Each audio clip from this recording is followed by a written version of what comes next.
Toda investigación sobre los orígenes de la Gran Guerra indefectiblemente lleva a Alemania, un estado militarizado pero inestable, con una población moderna, trabajadora y decidida a mejorar su posición en el mundo.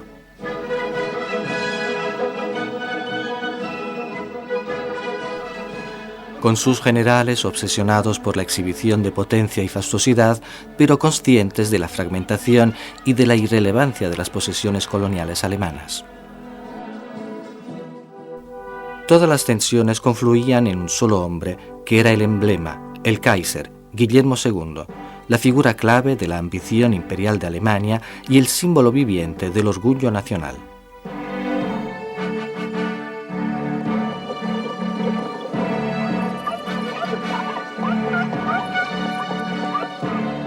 Para las otras naciones europeas, las intenciones de Alemania eran amenazadoras e inciertas.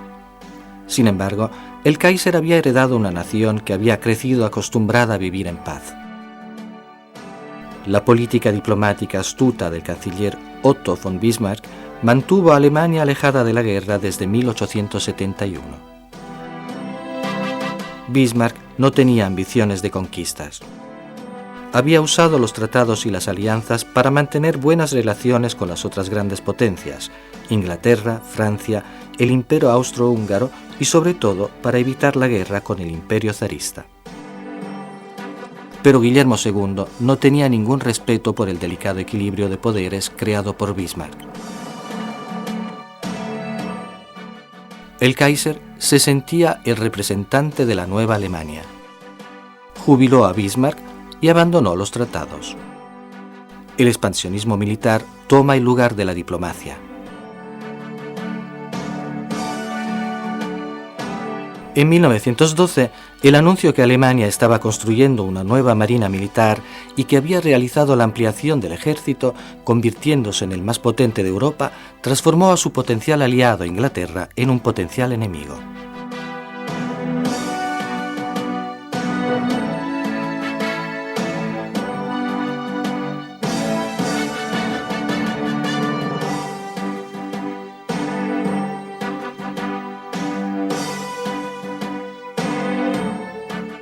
Alemania tenía solo un aliado fiel, el frágil imperio austrohúngaro, gobernado por el anciano emperador Francisco José, que se sentía cada vez más amenazado por la alianza franco-rusa.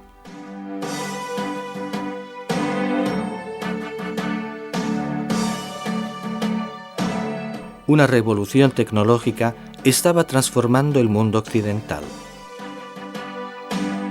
La electricidad transformaba la noche en día. Los automóviles con motor imprimían mayor velocidad a los viajes. Los aviones desafiaban las leyes de gravedad. La llegada de la tecnología anunciaba el surgimiento de una nueva era. Se estaba produciendo un cambio fundamental en las expectativas, en el trabajo y, en síntesis, en el mundo. Era la época en la cual todos podían entrever posibilidades inimaginables hasta ese momento. En Inglaterra arreciaban duros debates sobre la justicia social y las primeras páginas de los periódicos estaban dedicadas a encendidas discusiones sobre el derecho al voto de la mujer. Estaba muy difundida la idea de que las mujeres no debían tener el derecho al voto por una infinidad de razones. Algunos sostenían que a causa de las reducidas dimensiones del cerebro femenino, las mujeres no eran capaces de tomar una decisión política en las elecciones, ya que era una obligación muy por encima de sus capacidades intelectuales.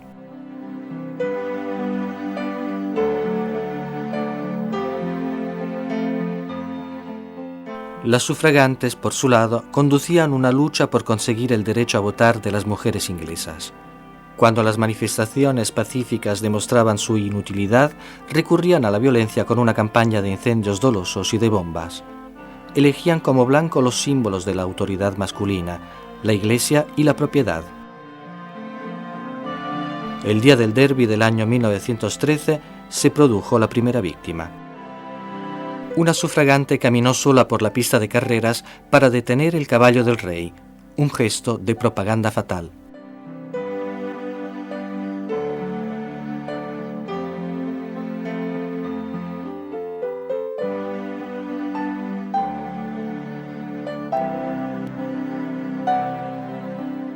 La nueva bandera del socialismo, que representaba una causa revolucionaria, atraía a un número cada vez mayor de simpatizantes.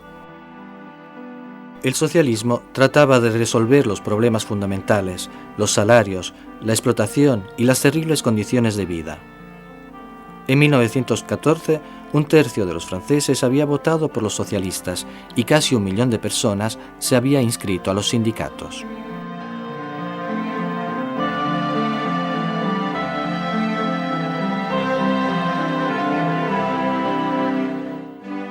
Las fuerzas del cambio estaban minando sociedades que permanecían inmutables desde hacía siglos. En Rusia, la dinastía de los Romanov, a la cual pertenecía el zar Nicolás II, simbolizaba un mundo que parecía impermeable a cualquier amenaza. Pero incluso la misma Rusia estaba por entrar en la nueva era. En Alemania, muchos alemanes de clase media compartían la doctrina del Kaiser sobre la supremacía de la cultura alemana. Era necesario garantizar a Alemania el dominio del continente, con la formación de una Mitteleuropa que comprendiese Bélgica, Luxemburgo y parte de los territorios septentrionales de Francia. El viejo orden soñaba con la gloria imperial, mientras que los socialistas querían el progreso a través de la paz. En 1914, en los Balcanes, los pueblos eslavos, aún bajo el dominio del Imperio austrohúngaro y otomano, sacudían la península con sus reivindicaciones de independencia. Especialmente inquieta se encontraba Serbia, que obstaculizada por Austria y Hungría no había conseguido su salida al Adriático. El 28 de junio, el heredero al trono austrohúngaro Francisco Fernando de Habsburgo llega en visita oficial con su mujer a la ciudad de Sarajevo, capital de Bosnia y Herzegovina.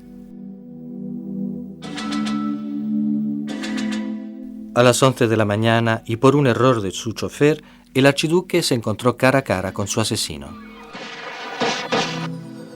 Cae bajo los disparos de un anarquista serbio, el estudiante Gavrilo Princip, miembro de una sociedad secreta nacionalista, la Mano Negra.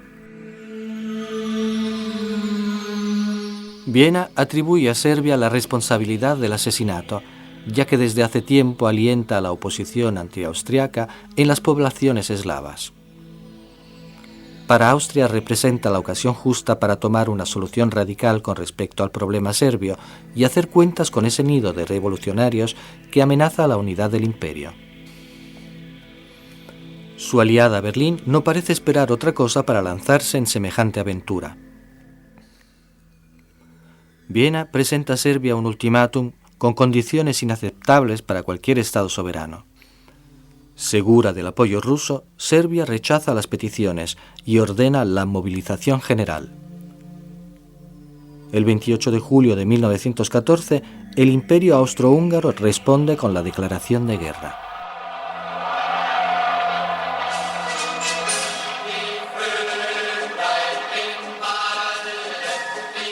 El mecanismo de las alianzas arrastra a Europa a la guerra general.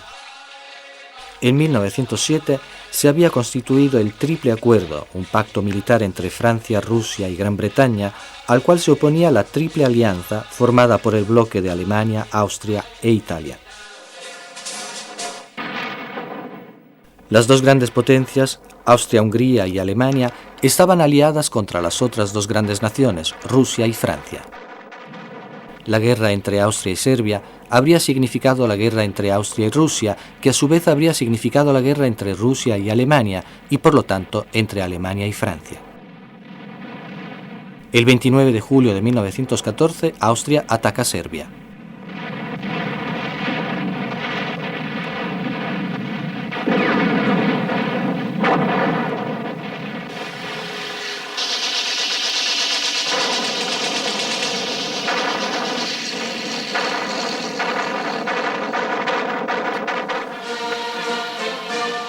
Tal y como había previsto Alemania, los grandes comandantes militares rusos solicitan la entrada en acción cuando su aliada Serbia es atacada. El 1 de agosto también Francia se moviliza. El elemento clave en la crisis de la guerra de 1914 es la palabra honor. El honor se defiende a veces incluso cuando no está en discusión, y así las grandes potencias, que ningún interés tenían en formar parte del conflicto, lo hacen. Estaba en juego su honor.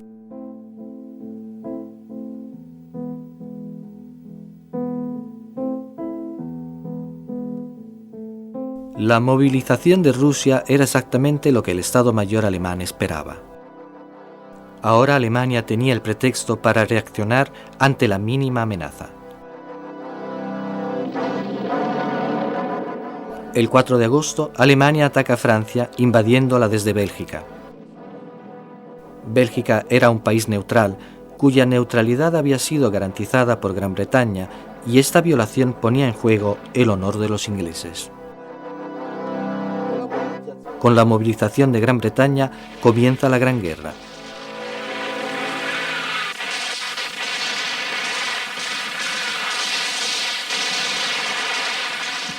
En todas las naciones en guerra, los ciudadanos estaban convencidos de que su país combatía una guerra justa y de defensa. Los conflictos internos que amenazaban con dividir la sociedad fueron dejados de lado. El gran movimiento socialista descubrió que en el mundo de 1914, ante todo estaba el patriotismo. Las sufragantes decidieron que debían apoyar a sus hombres en la guerra y que lucharían por sus propios derechos más adelante.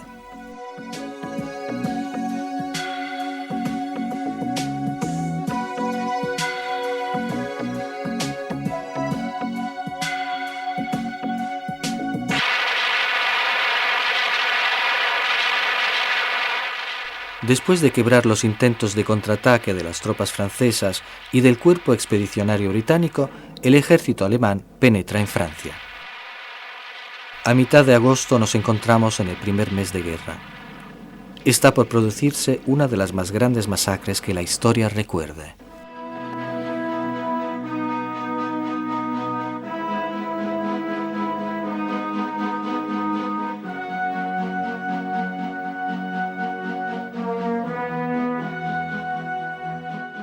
El Estado Mayor francés ordena el ataque por el este, en Alsacia y Lorena. Las primeras batallas son terribles para Francia. Las tácticas elegidas son ineficientes y el mando de las tropas no siempre está a la altura de la situación. Los franceses atacan sin conocimiento de las técnicas de artillería. La fuerza de los cañones alemanes los toma por sorpresa.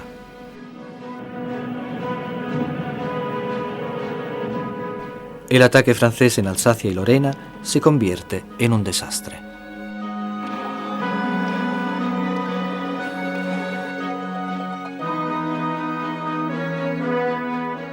El 23 de agosto, la ofensiva alemana obliga al ejército francés a replegarse.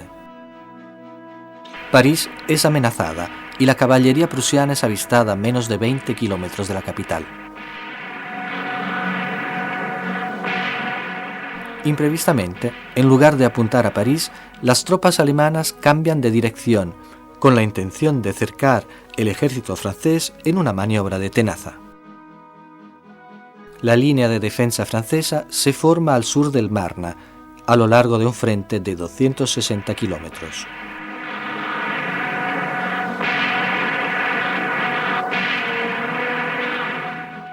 «500 taxis parisienses transportan 4.000 hombres al frente, convirtiéndose en el emblema de la resistencia. La batalla del Marne se desencadena el 6 de septiembre. La noche del 9, los franceses abren una brecha en las líneas alemanas y las tropas son obligadas a retirarse hasta el río Aisne. La gran maniobra contra el ejército francés falló. El frente occidental se estabilizó a lo largo de una línea que iba desde la costa belga del Mar del Norte hasta la región de los Vosgos.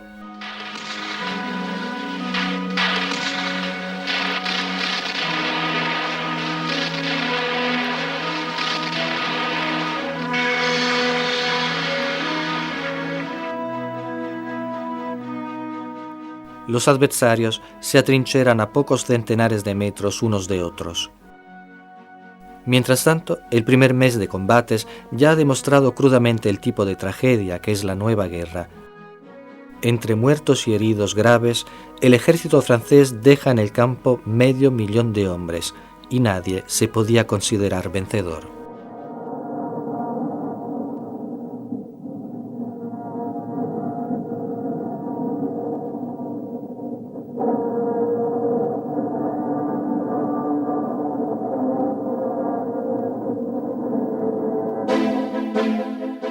Mientras tanto, la guerra da un impulso veloz al uso de técnicas a veces consideradas poco ortodoxas. Nuevas maquinarias excavaban trincheras aliviando a los hombres de esta labor fatigosa. Extraños patines, antepasados de las orugas de los tanques, evitaban que los medios pesados cayeran en el barro. La serpiente metálica, empujada por debajo de las cercas de alambre de púa, las hacía saltar. Extrañas carretillas de protección permitían avanzar incluso bajo el tiro de fusiles y de la artillería. En las ciudades francesas, mientras los hombres combatían en el frente, las mujeres trabajaban en todos los campos.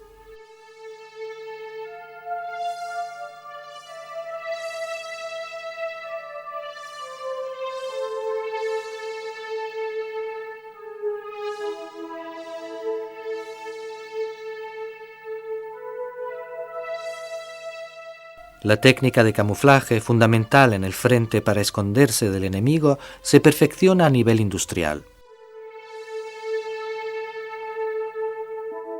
Emplazamientos artificiales que esconden periscopios. Imitaciones de rocas para no perder de vista las líneas adversarias. Vías y cañones artificiales para desviar la observación enemiga desde lo alto. Se imitaron incluso los cadáveres.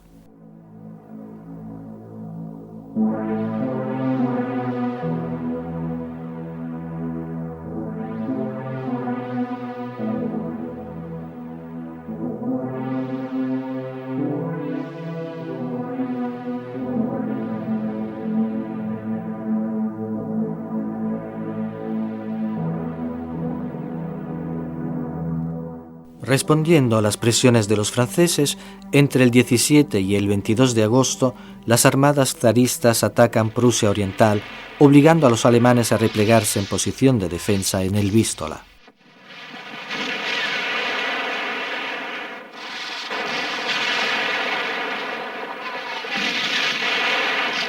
El Estado Mayor alemán, irritado por el comportamiento considerado poco combativo del general von Prittwitz, lo exonera y envía al frente a los generales Hindenburg y Ludendorff. El binomio desciende al campo lanzando una contraofensiva audaz. Para los rusos es una catástrofe.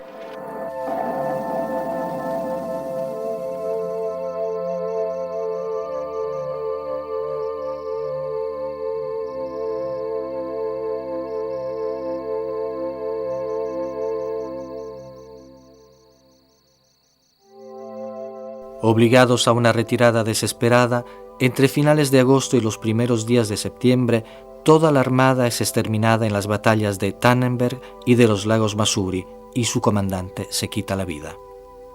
Mientras tanto, el 23 de agosto, Japón decide tomar posesión de las áreas de influencia alemana en Extremo Oriente y declara abiertas las hostilidades contra Alemania.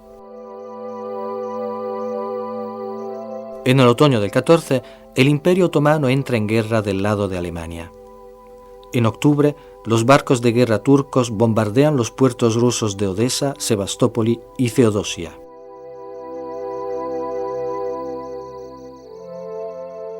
Rusia, Inglaterra y Francia declaran la guerra a Turquía. Si a fines de 1914 alguien tiene esperanzas en una conclusión rápida del conflicto, en el año siguiente se confirma todo lo contrario. Ninguno de los dos bloques es capaz de someter a su adversario y las ofensivas no resuelven la cuestión. El equilibrio de fuerzas desgasta a los soldados.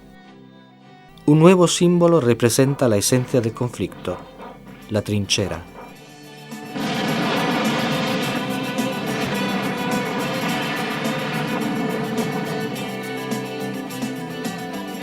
En un sistema de centralización extrema y de rígida jerarquía de los mandos, las comunicaciones entre los cuarteles son extremadamente lentas. Antes de llegar a las tropas, las órdenes deben recorrer todos los eslabones de una compleja cadena que desciende por los grados de la jerarquía, diluyendo la más de las veces la posibilidad de una respuesta operativa rápida. Pero la ineficiencia de las conexiones debe ser atribuida también a las deficiencias de tipo técnico. Las comunicaciones se realizan con sistemas ópticos muchas veces no confiables, con teléfonos de campo cuyas frágiles líneas al descubierto son destrozadas con frecuencia por los bombardeos, con métodos tradicionales como palomas mensajeras y con el lento y peligroso sistema de los correos a pie.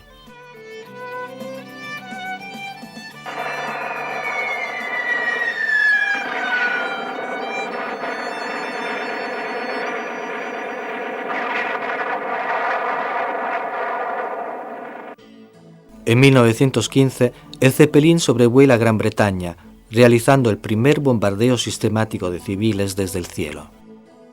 Con esta estrategia, los alemanes trataban de minar la fuerza de trabajo no combatiente. Un soldado no podía funcionar sin los obreros de las fábricas, sin los campesinos y sin todos los otros proveedores.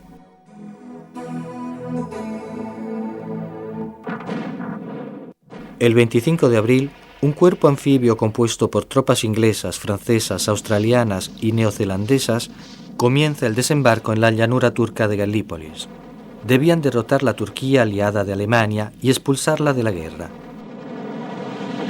En la tarde del primer día, 8.000 soldados aliados se encuentran en las playas.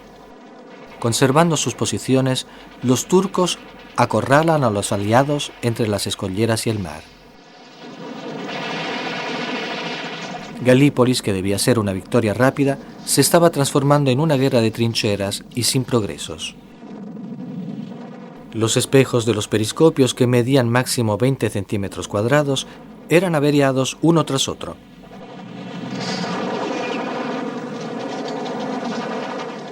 Quien por descuido asomaba la cabeza recibía un tiro en la frente. Pocas horas después que los primeros soldados aliados pusieron los pies en las playas de Galípolis, se produjo el primer genocidio del siglo XX. La presencia de una próspera y rica comunidad de armenios en el norte de Turquía es algo inaguantable para los turcos.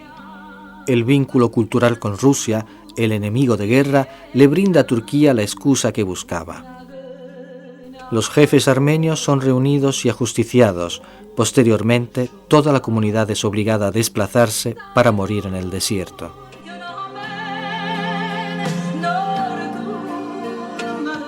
En noviembre, el Estado Mayor inglés concluye que la campaña de Galípolis es un desperdicio de oficiales y de hombres.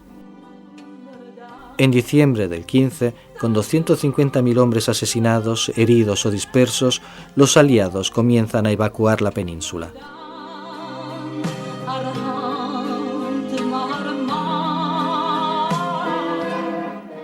La estrategia de la diversificación ofrece resultados positivos en el caso de la expedición inglesa a Siria y Palestina. La iniciativa es favorecida por una revuelta árabe contra los turcos guiada por el oficial Thomas Lawrence, conocido con el sobrenombre de Lawrence de Arabia. En 1915, los hombres de Europa no son suficientes para satisfacer el apetito de la guerra. Las potencias imperiales deberán pedir refuerzos a las colonias de las cuales llegan millones de soldados. Decenas de miles de africanos son transportados a Europa.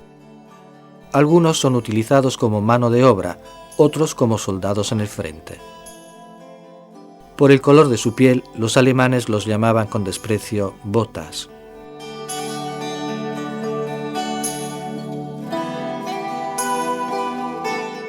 Mientras los hombres estaban en la guerra, las mujeres trabajan. Entre todos los trabajos realizados por las mujeres, el más importante y peligroso era la fabricación de bombas. Los riesgos estaban siempre presentes. Las partículas de ácido podían salpicar el rostro, haciendo enloquecer de dolor. El promedio de accidentes era de 1 docena por noche. Los humos exhalados provocaban ceguera permanente. Pero el mayor peligro venía del trinitrotolueno, la dinamita. Los primeros síntomas de envenenamiento con TNT eran similares a un normal resfrío. Ante la exposición prolongada, el cuerpo tomaba un color amarillo brillante y a esta altura las mujeres se volvían estériles, rápidamente empeoraban y morían.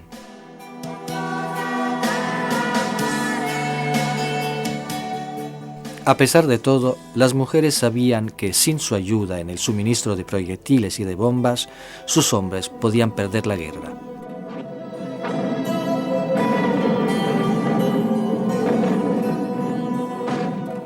En los campos de batalla, en abril de 1915, el ejército alemán utilizó una nueva arma, el gas venenoso, con un efecto horrendo sobre los hombres atrapados en las trincheras. Además, bastaba el cambio del viento para empujar las nubes tóxicas hacia el ejército que las había lanzado. Un verdadero instrumento de destrucción de masa que abre un nuevo y trágico capítulo en la historia militar. El resultado de la ciencia al servicio de la guerra. Los aliados no están preparados para esta nueva arma y disponen solamente de protecciones improvisadas como un lienzo embebido en orina que se aplica sobre el rostro.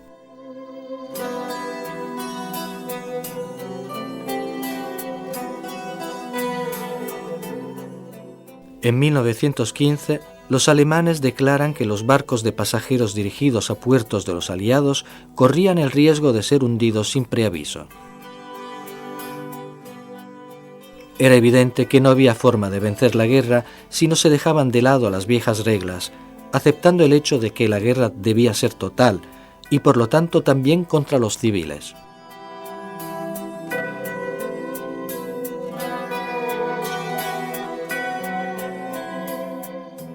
El 1 de mayo, el Lusitania, el barco de línea más hermoso del mundo, zarpa de Nueva York hacia Gran Bretaña. Pertenecía a una nación hasta ese momento neutral, los Estados Unidos.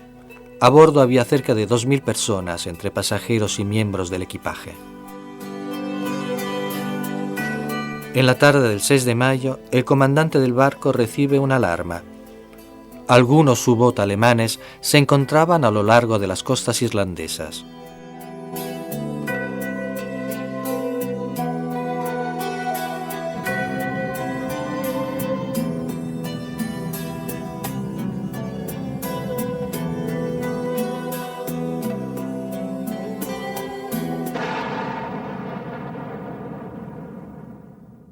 Se ahogaron 1.200 personas, hombres, mujeres y niños.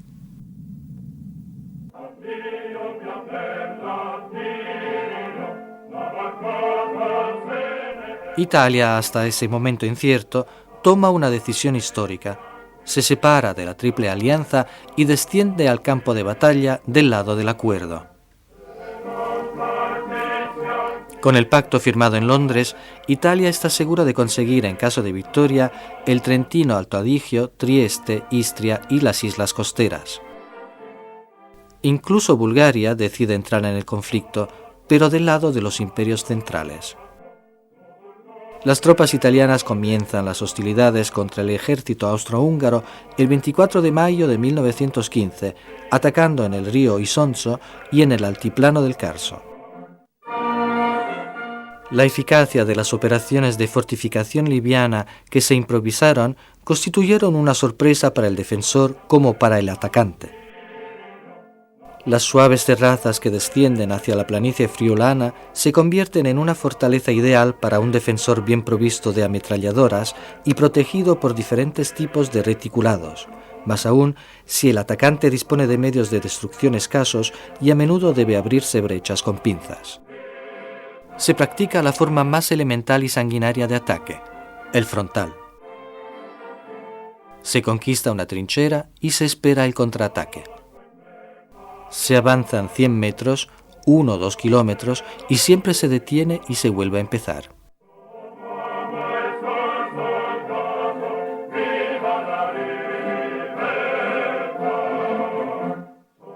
Esta es la guerra que los italianos encuentran camino a Trieste. Serán 11 las batallas del Carso y serán todas más o menos iguales.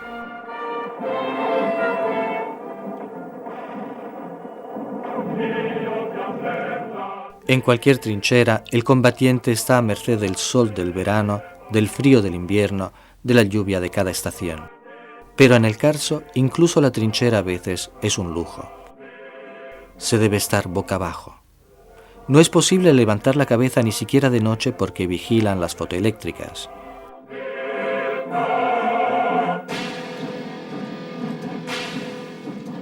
El 21 de febrero de 1916, los alemanes que habían acumulado en secreto la artillería pesada en el norte de Verdún, la ciudad símbolo del orgullo francés, lanzan el ataque. La ciudad es sometida al bombardeo de 1.200 cañones. El mando alemán había previsto 3 soldados franceses muertos por cada alemán caído. El mando militar francés, tomado por sorpresa, envía al frente macizos refuerzos.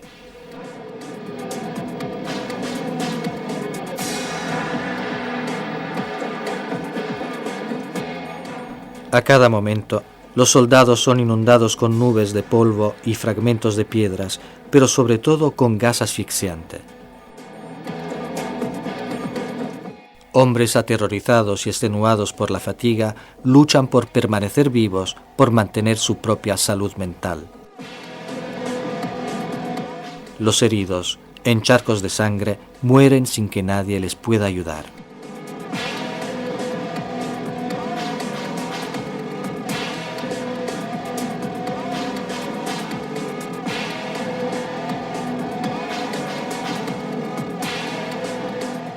El ataque inicial ha sido devastador, pero los alemanes pierden la ventaja conseguida apenas los franceses desplazan su artillería hacia adelante. Entre los dos ejércitos lanzan 40 millones de granadas, un promedio de 200 por cada soldado muerto. La guerra de agotamiento planificada por el mando alemán se le vuelve en contra. Las trincheras alemanas dejan de existir ya que los bosques que las habían protegido de los puntos de observación franceses no existen más. La batalla de Verdún fue la más larga de la guerra. Duró 9 meses y 27 días y no hubo un evento decisivo para ninguna de las dos partes. Solo en diciembre Verdún fue reconquistada por los franceses a un costo incalculable.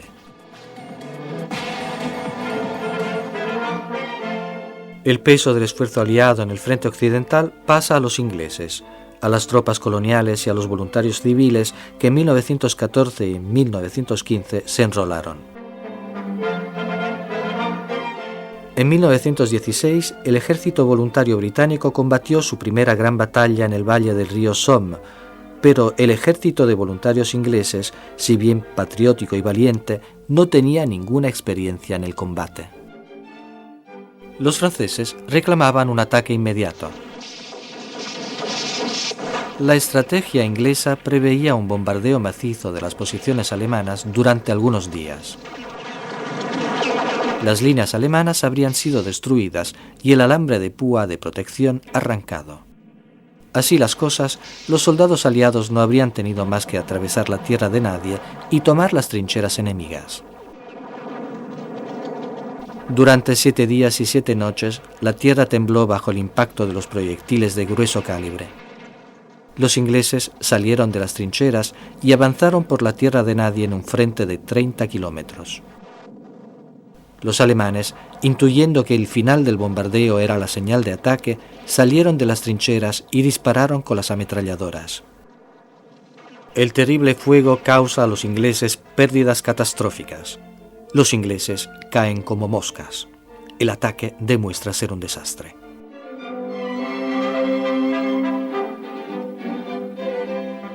Los sobrevivientes comienzan a arrastrarse para volver a las trincheras. Aquellos que lo consiguen son llevados a los hospitales de campo o a la retaguardia.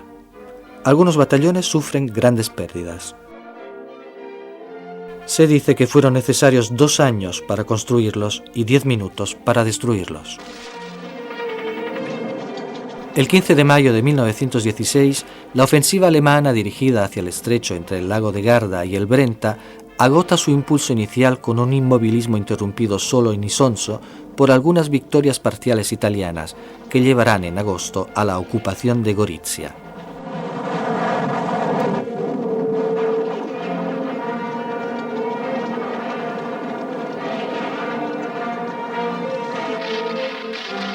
El precio en vidas humanas en el curso de las repetidas ofensivas es altísimo. Durante los primeros asaltos, la infantería es detenida por la red de defensa de los austriacos, mientras que la escasa artillería presente consigue abrir en las filas enemigas algunas pequeñas brechas, a menudo trampas mortales para los soldados italianos. En el monte Sabotino mueren 20.000 soldados.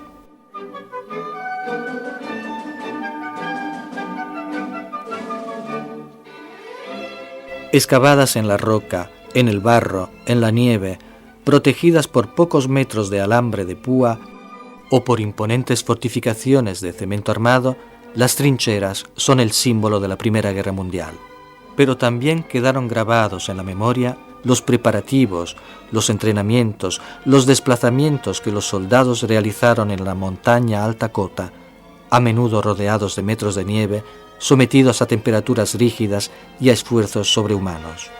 Somos conscientes, escribe un médico militar, que durante el desarrollo de esta guerra hecha con luces y explosiones terribles, los órganos de los sentidos de los combatientes, la vista y el oído sobre todo, han sido sometidos a estímulos de intensidad y duración superiores a la capacidad normal de recepción y asimilación. Contra los soldados se estrellan granadas y proyectiles de gran calibre. Día y noche se vive una tempestad de estímulos sensoriales violentos e incesantes sobre los soldados campesinos ocultos en las montañas, dejando en quien sobrevive la aniquilación total, la sordera, el mutismo y la pérdida de conciencia incluso por periodos muy prolongados.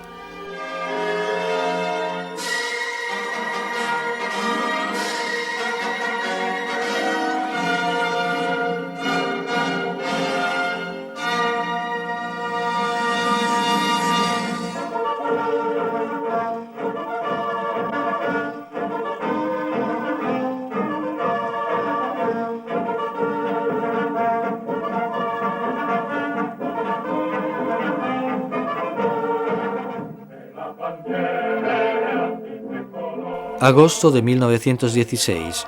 La victoria italiana tiene finalmente el nombre de Gorizia. La preparación de la artillería está a la altura de los obstáculos que deben superarse.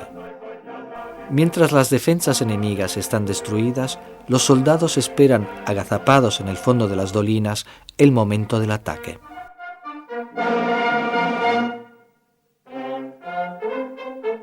Desde el primer día, el Sabotino es conquistado.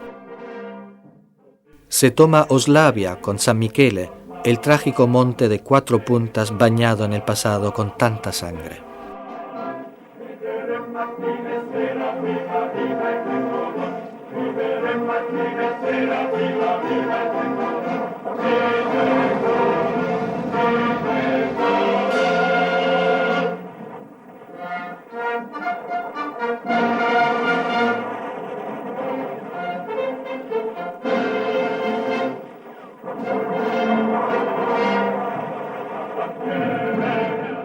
En el Carso, la Tercera Armada llega y pasa el Vallone, pero la lucha es dura y sanguinaria.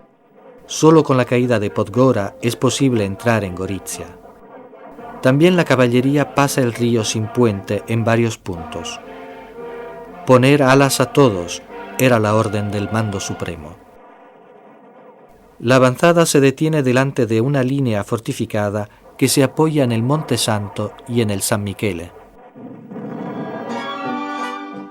En el curso de la guerra, la tecnología militar realizó pasos de gigantes. Se experimentan y usan nuevas armas sofisticadas como las ametralladoras capaces de disparar centenares de municiones en un minuto, o las nuevas enormes bocas de fuego de la artillería, el tanque, la radio, los fusiles de repetición y los aviones de combate.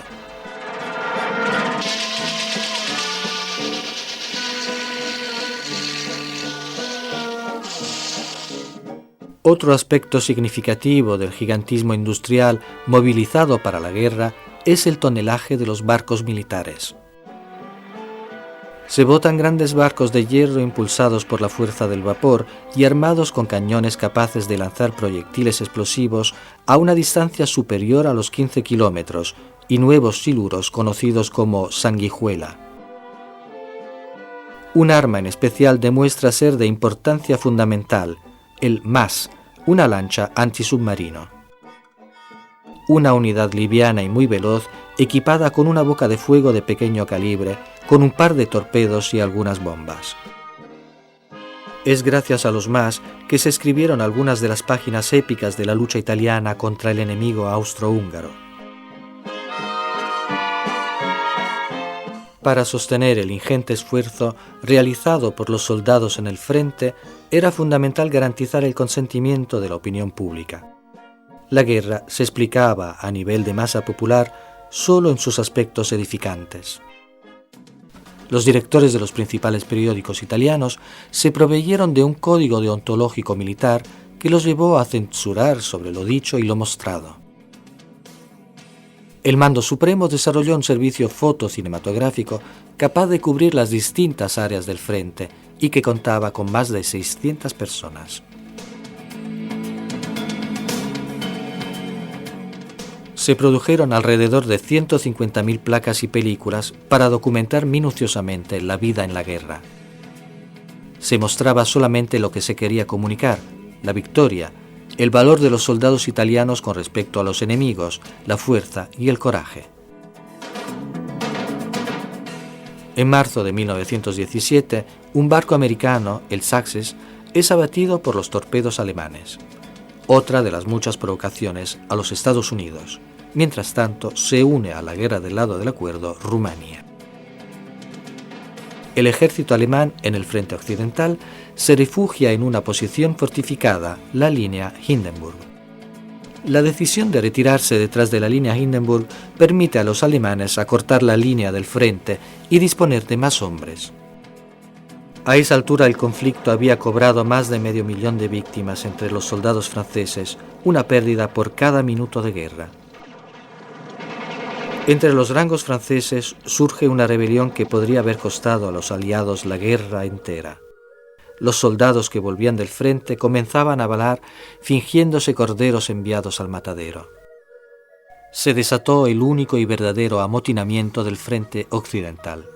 Al comienzo fueron grupos de hombres, luego enteras unidades las que se negaron a volver a las trincheras. Se discutía sobre la elección de nuevos oficiales. El Estado Mayor francés no consigue detener el amotinamiento, que afortunadamente para Francia no fue total. El nombramiento de un nuevo comandante, Philippe Pétain, mejora las condiciones de los soldados en el frente y lentamente la protesta se aplaca. Del 500.000 de amotinados, 49 son ejecutados.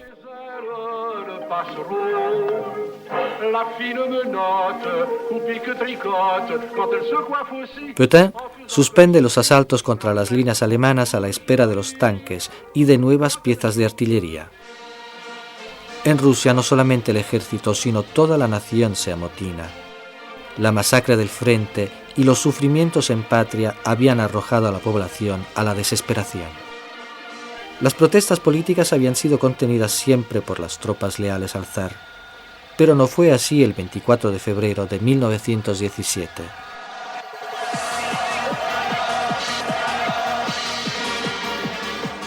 Ante la orden de disparar a los civiles, los soldados dispararon contra los oficiales y se unieron al pueblo.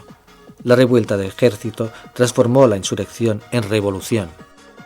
Liberales y socialistas tomaron el poder. Sin embargo, la revolución había traído confusión y se necesitaban fuerzas frescas. Por eso se creó el Batallón Especial de Mujeres.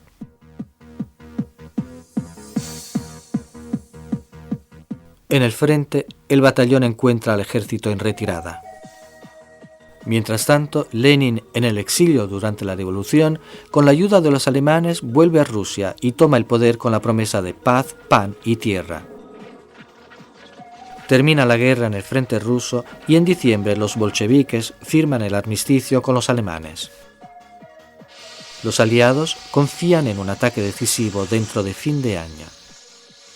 El mejoramiento de las técnicas de puntería y de calidad de las municiones se traduce en una artillería precisa y confiable. El muro de bloqueo, un muro móvil de granadas para proteger la avanzada de la infantería, ahora era más eficaz. Los pelotones de infantería son reforzados y dotados de mayor cantidad de armas de fuego para poder resistir la ofensiva enemiga. Se recurre al uso masivo de aviones para bombardear y ametrallar tropas de tierra. Se emplean tanques para atravesar las líneas alemanas.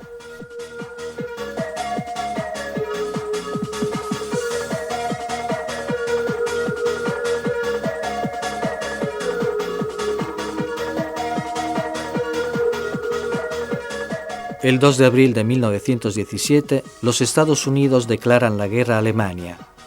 Y el 2 de junio, Grecia desciende al campo del lado del acuerdo. Los canadienses ocupan la cima del Vimy. Un poco más al sur, las tropas inglesas y sudafricanas avanzan casi 4 kilómetros. El plan del Estado Mayor preveía el aniquilamiento de las líneas alemanas en la ciudad de Ypres. El 17 de junio, el ejército inglés realiza su primera ofensiva. Después de excavar durante 2 años galerías en la campaña de Flandes, los soldados aliados colocaron 19 minas gigantes debajo de las líneas alemanas. Los aparatos detonaron al mismo tiempo, destruyendo y desbaratando las líneas alemanas. Fue una de las más grandes victorias aliadas.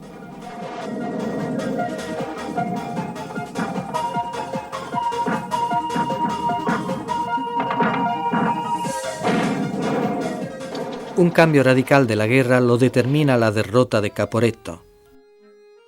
En octubre del 17, las tropas austrohúngaras superan las líneas italianas y se dirigen a la planicie padana.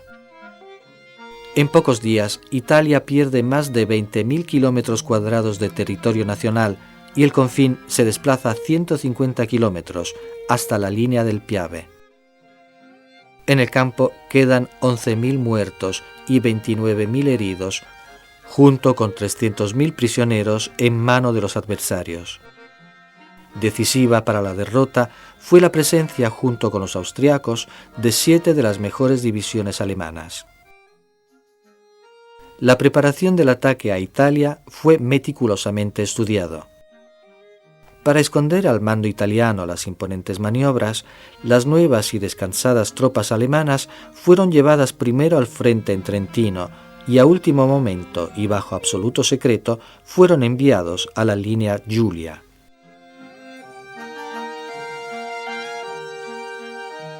Durante la retirada, los soldados italianos disparaban sin orden y sin indicaciones sobre qué hacer o dónde ir. La rápida disgregación de los repartos crea una columna desordenada de soldados que atasca las carreteras desde las trincheras hasta el valle.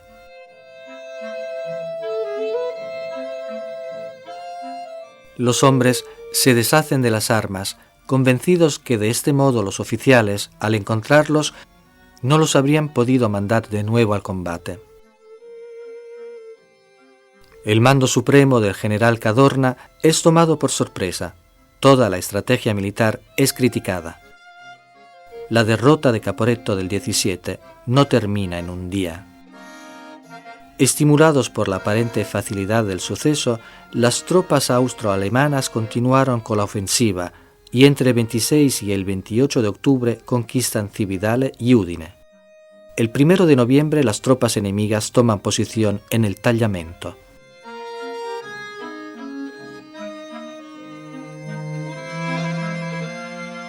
Miles de prisioneros italianos, amontonados en las ciudades conquistadas, son filmados para ser utilizados por la propaganda enemiga.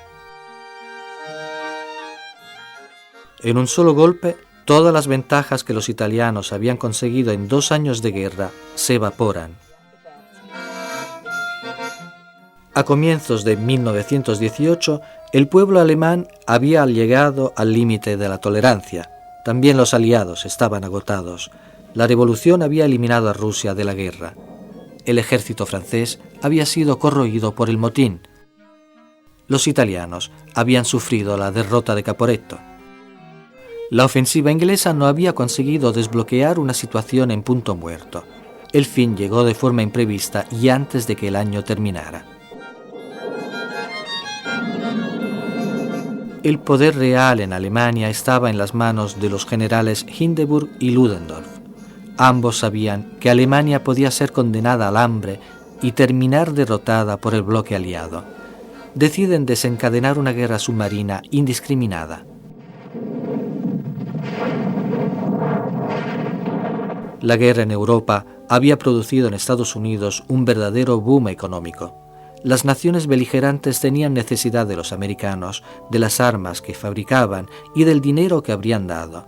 Mientras América gozaba de beneficios sin precedentes, la opinión pública no quería saber nada de la guerra. Pero las provocaciones de Alemania eran continuas e insostenibles.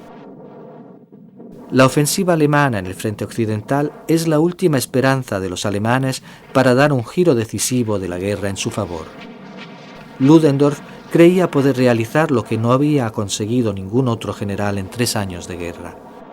Los artilleros alemanes disparan más de 1 millón de granadas contra las líneas inglesas en solo 4 horas. Las tropas de asalto alemanas armadas con ametralladoras y lanzallamas pulverizan las líneas inglesas. El frente de la Quinta Armada está en colapso. En 4 días, el ejército alemán avanza alrededor de 25 kilómetros. El Kaiser declara vencida la batalla. Las fuerzas aliadas que estaban en retirada reconstruyen nuevas líneas. Las tropas alemanas no tienen más que ofrecer. Ludendorff, desesperado, envía al combate también las reservas, pero lo único que consigue es una derrota terrible, una masacre. El 8 de agosto de 1918, las tropas coloniales británicas y las unidades francesas, apoyadas por 500 tanques, penetran las líneas alemanas de Amiens. El ejército alemán se retira detrás de la línea de Hindenburg, mientras los ingleses lanzan una serie de ataques macizos atravesando la línea Hindenburg. A partir del 8 de agosto de 1918 y en los siguientes 100 días, la ofensiva incesante e insistente consigue fuerzas por cada kilómetro de territorio ganado. Mientras las tropas coloniales británicas combaten al norte, los franceses comienzan a rechazar al ejército alemán por el sur. En las últimas semanas de guerra, 9 divisiones americanas entran en la batalla al norte de París. La batalla de Meuse-Argonne dura 47 días y finaliza con la rendición de los alemanes.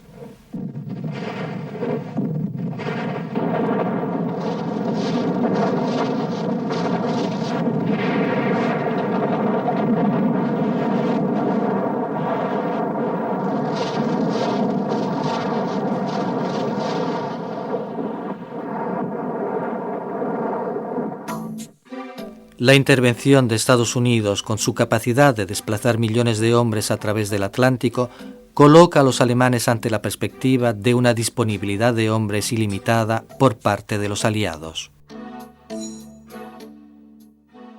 El ejército alemán se bate en retirada en todo el frente occidental. Los hombres se rinden por millares, exhaustos y derrotados.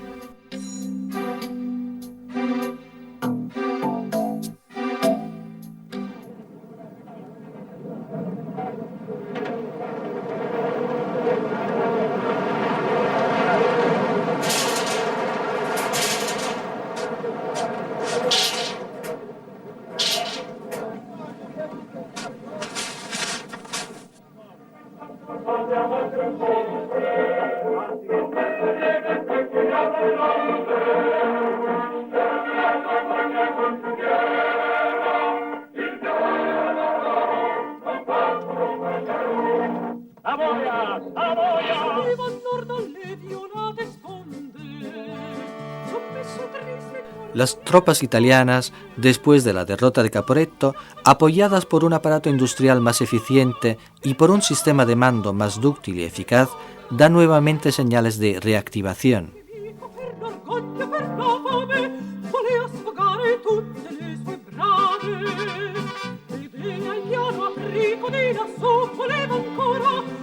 Es justo entre la batalla del Piave en junio y la ofensiva final desencadenada el 24 de octubre que se forja el éxito italiano contra las tropas austroalemanas ya en desbandada. Venecia está en primera línea. La mayor parte de la población ha debido abandonarla.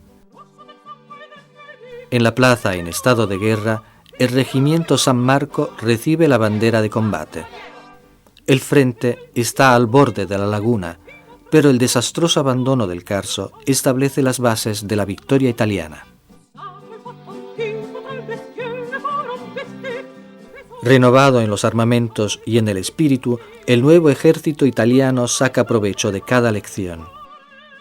En junio de 1918 ataca en los altiplanos, en el Grappa, en el Piave. El mayor esfuerzo del enemigo lo lleva al medio Piave, donde abriéndose una brecha con los gases tóxicos consigue ocupar el Montello. Es detenido y atacado inmediatamente en el Grappa.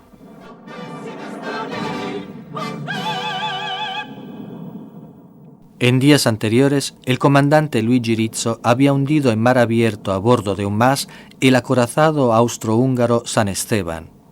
Después, en el Tegetov, se dirigió a Otranto para reforzar el cerco del Adriático. La guerra de la Marina italiana en el Adriático fue sobre todo una guerra de acecho y de emboscadas. Pocas veces los barcos tuvieron la ocasión de salir al mar y usar los grandes cañones. Una de esas ocasiones se presentó un mes antes del final del conflicto, con el bombardeo de la base austrohúngara de Durazzo. Los primeros ataques aéreos a ciudades indefensas fueron obra de los austroalemanes. Padua y Venecia son sometidas a duros bombardeos. El vuelo sobre Viena de Gabriele D'Annunzio, el poeta soldado, realizado el 3 de agosto, fue la demostración de cómo la batalla del Piave fue decisiva a favor de Italia. La aviación italiana dominaba el cielo.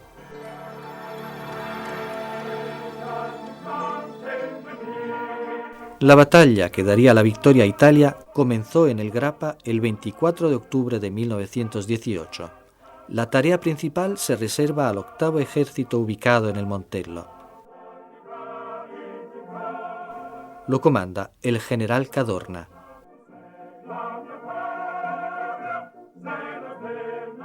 El 4 de noviembre de 1918 se firma el armisticio que establece el final de las hostilidades y los italianos entran en Trento y Trieste. El general Armando Díaz lee el boletín de la victoria. Comando Supremo, 4 de noviembre de 1918, hora 12. La guerra contra Austria-Hungría, comenzada el 24 de mayo de 1915 y con fe incansable y tenaz valor, conducida sin interrupciones y durísima durante 41 meses, ha sido ganada. El ejército austrohúngaro ha sido derrotado. Los restos de lo que fue uno de los más potentes ejércitos del mundo suben en desorden y sin esperanza los valles que defendieron con orgullosa seguridad. El jefe del Estado Mayor del Ejército, general Díaz. El tiempo de las masacres llega a su fin e Italia puede finalmente festejar la victoria sobre el enemigo. En poco más de 3 años de guerra, cayeron 16.800 oficiales y 571.000 soldados italianos. El número aumentará a 652.000 unidades en 1925, si se cuentan los militares muertos después del conflicto debido a las heridas recibidas. En octubre de 1918, la flota alemana recibe la orden de zarpar para combatir su última batalla por el honor de Alemania. La marina alemana se amotina.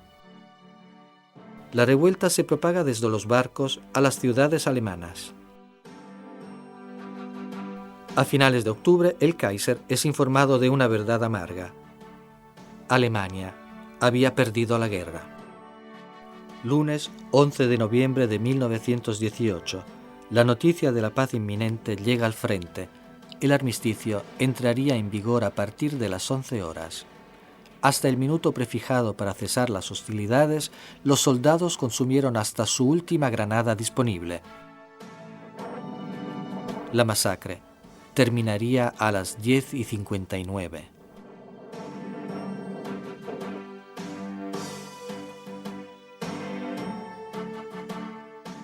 A las 11 en punto del día 11 del mes 11 de 1918, los fusiles de la Gran Guerra fueron silenciados. El momento de la proclamación de la victoria demostró que los muertos no habían caído en vano.